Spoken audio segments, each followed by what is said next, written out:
இங்கே உன் கடவுளுங்கிற டைட்டில்ல ஒரு கட்டுரை எழுதிட்டு இருக்கேன்.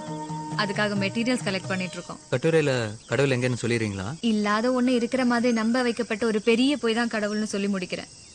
கடவுள் பத்தி ஒவ்வொருத்தருக்கும் ஒவ்வொரு புரிதல் இருக்கும். என்னோட புரிதல்ல இருந்து வேணா ஒண்ணு சொல்றேன், உங்களுக்கு புரியுதான்னு பாருங்க. நாமெல்லாம் மிருகமா இருந்தப்போ உணவும் இனப்பெருக்கவும் மட்டுமே தேவையா இருந்துச்சு. அதுல கொஞ்சம் மிருகங்க சிந்திக்க ஆரம்பிச்சிருச்சு. அப்படிப்பட்ட மிருகங்களுக்கு மனுஷங்கன்னு பின்னால பேர் வச்சுக்கிட்டாங்க. அந்த மனுஷனுக்கு மிருகங்கள்ட்ட இல்லாத பேராசை, பொறாமை, போட்டி, வஞ்சம்னு நிறைய குணங்கள் சேர்ந்துருச்சு.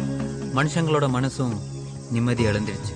அப்பதான் ஏன்டா நிம்மதியே இல்லைன்னு உட்கார்ந்து அமைதியை யோசிக்க தான் கோயில்களை கட்டி வச்சாங்க. உட்கார்ந்து ஒழுக்கமா யோசிச்சவங்க நிம்மதியை கெடுத்த தேவையில்லாத குணங்களை உதுத்து விட்டுட்டு கடவுள் நிலையை அடைஞ்சாங்க. அந்த கடவுள் நிலையை அடைஞ்சவங்க கொடுத்துட்டு போன சிலபஸ் திருவருட்பா.